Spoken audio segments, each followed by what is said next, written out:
Compound interest पे based problems को किस तरह वर्कआउट किया जाता है, आज हम ये सीखेंगे।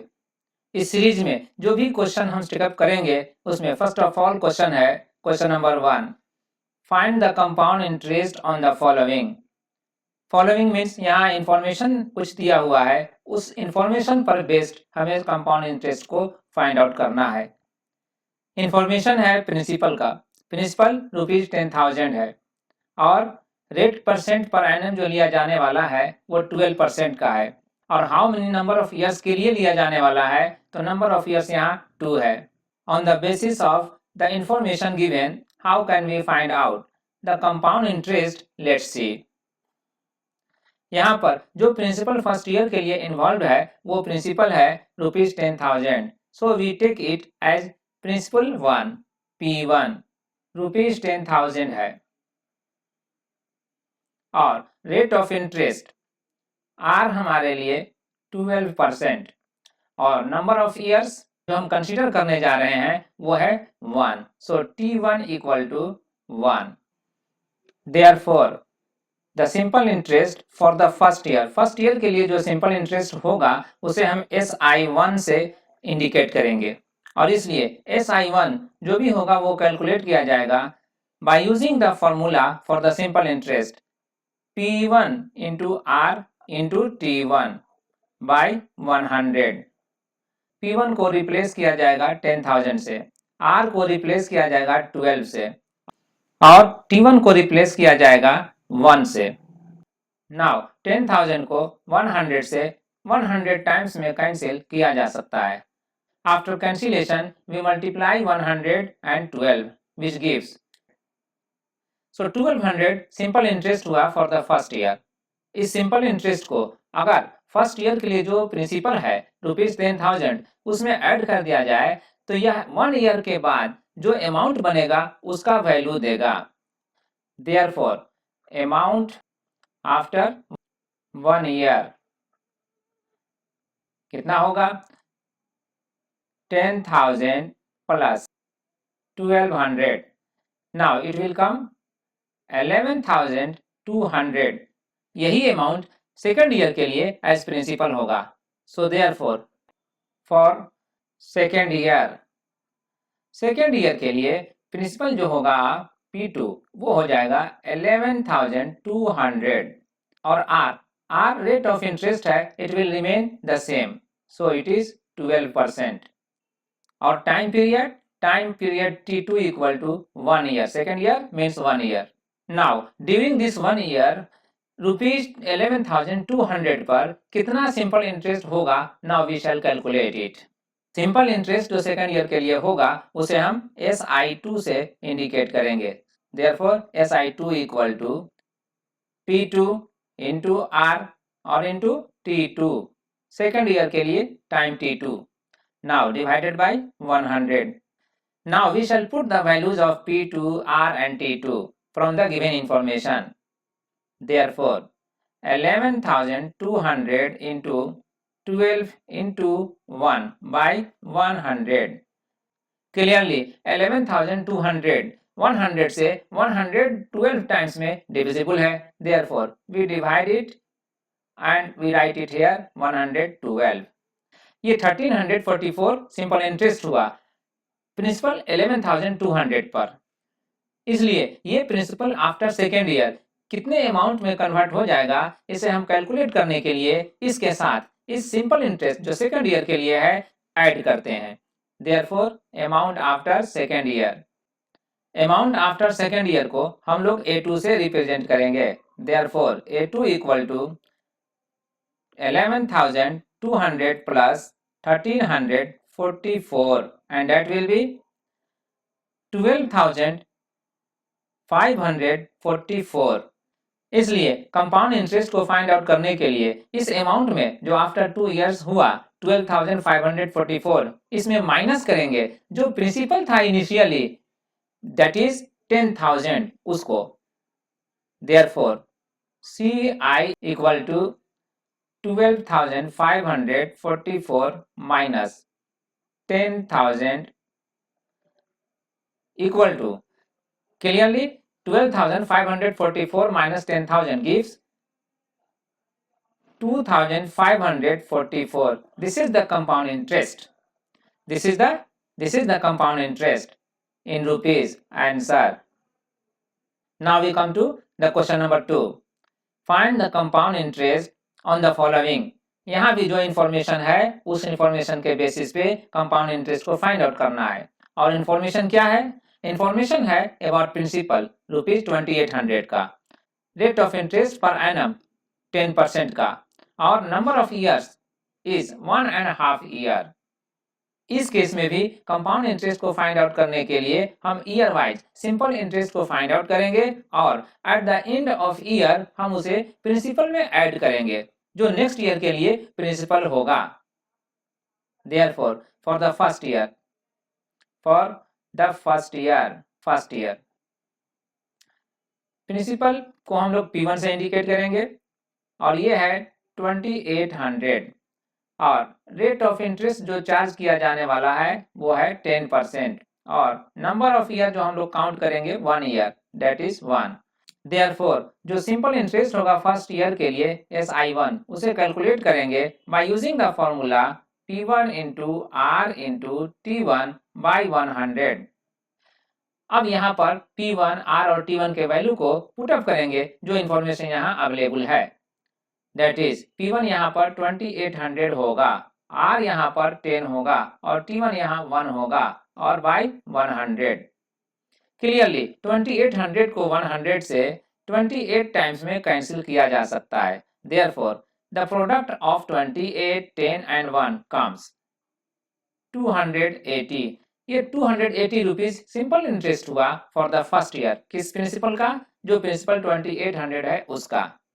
देयरफॉर अमाउंट आफ्टर 1 ईयर जो अमाउंट होगा इस अमाउंट को हम A1 से एक्सप्रेस करते हैं। सो A1 इक्वल टू 2800 प्लस जो सिंपल इंटरेस्ट आ रहा है 280 उसे यहाँ पर लाएंगे।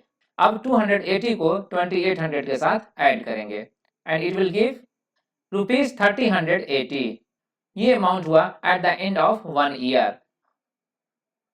फॉर द सेकेंड ईयर के लिए जो प्रिंसिपल होगा P2 वो होगा अब 3080 और R 10% एंड T2 जो टाइम पीरियड लिया जाएगा सेकेंड ईयर के लिए वो कितना होगा? दिस टाइम यहाँ टोटल टाइम पीरियड था 1.5 ईयर, तो 1 ईयर तो हमने फर्स्ट ईयर में कंज्यूम कर लिया। अब क्या रहा? अब रहा half year only. So T2 will be half year. Therefore, simple interest for this half year कितना होगा? We can calculate.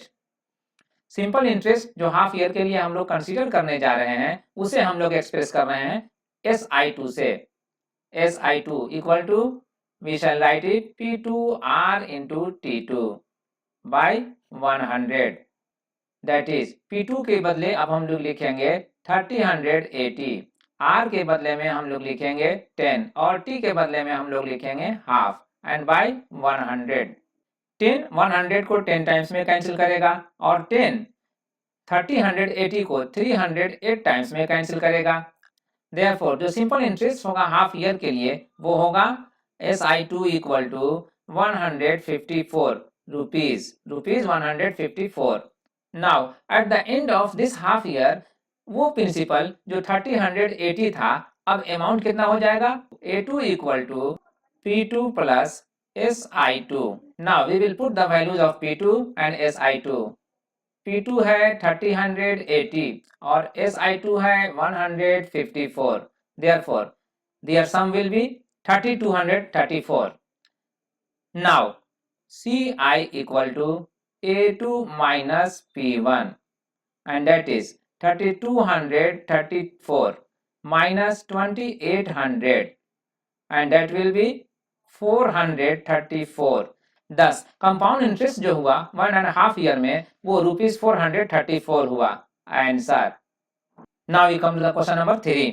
Find the compound interest on the following. यहाँ भी कंपाउंड इंटरेस्ट हमें फाइंड आउट करना है on the basis of given information.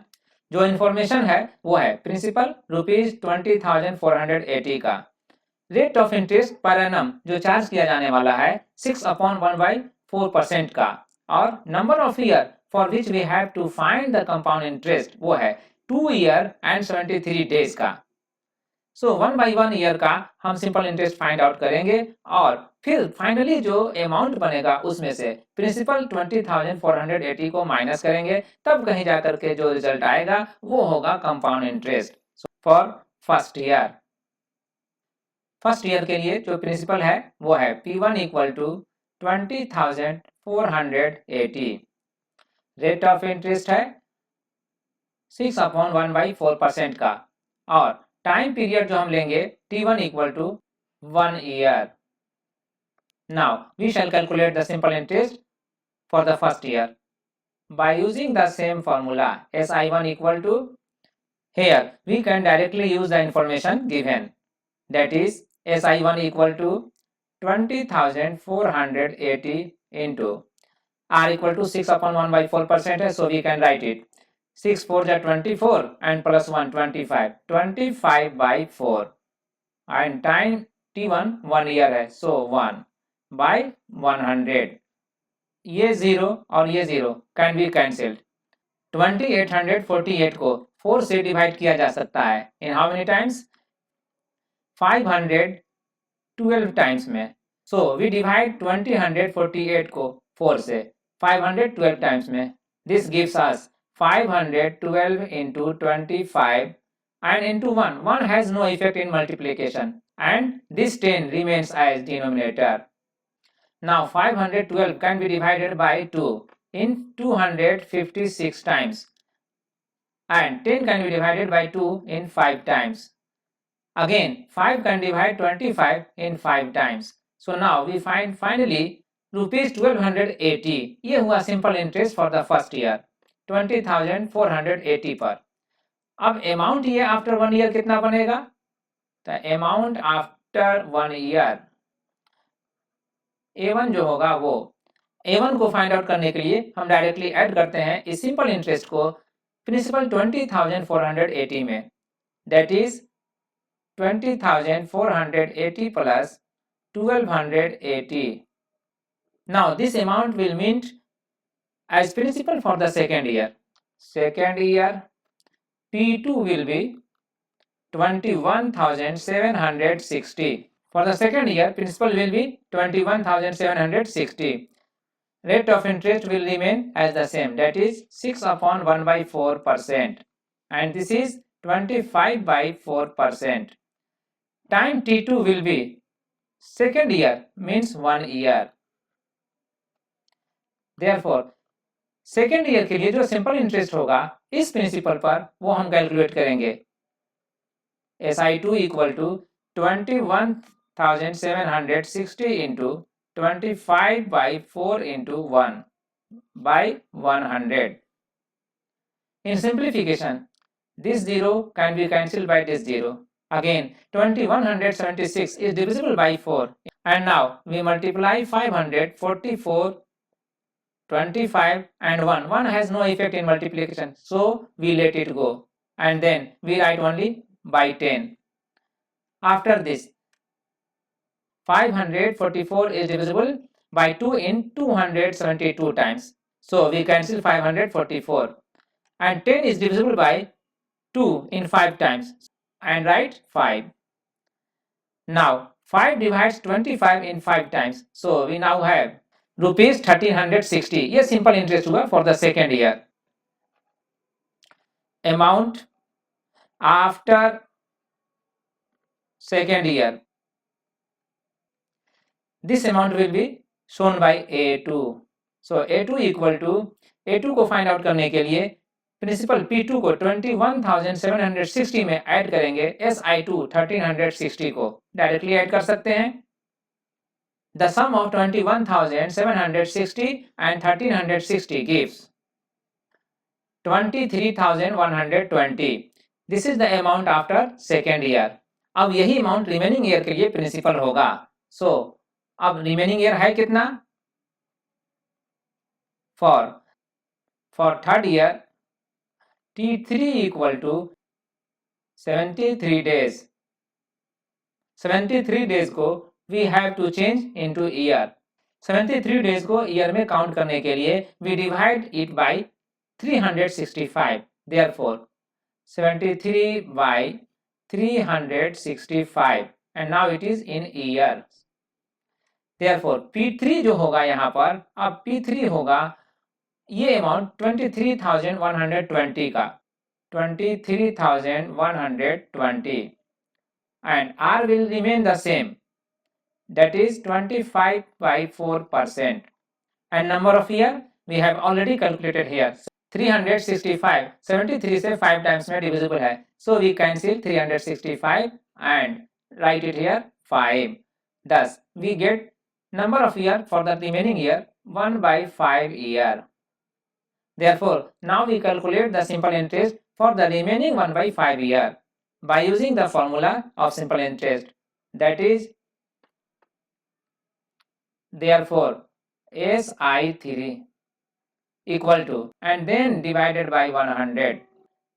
ये zero cancel हो सकता है और 2312 डिवाइड हो सकता है 4 से in how many times 578 times में 2312 डिवाइड हो सकता है 4 से, so we cancel it and write it here 578.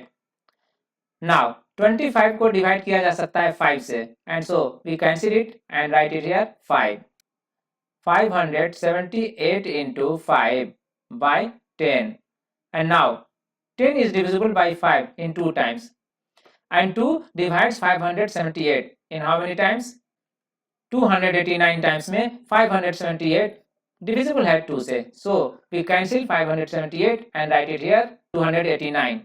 Finally we get 289. Therefore final amount after 2 years and 73 days, that is 2 upon 1 by 5 years. और इस अमाउंट के लिए we shall use A3. A3 can be found by adding the simple interest 289 to the principal 23,120. The final amount is 23,409 in rupees, so we write it here rupees.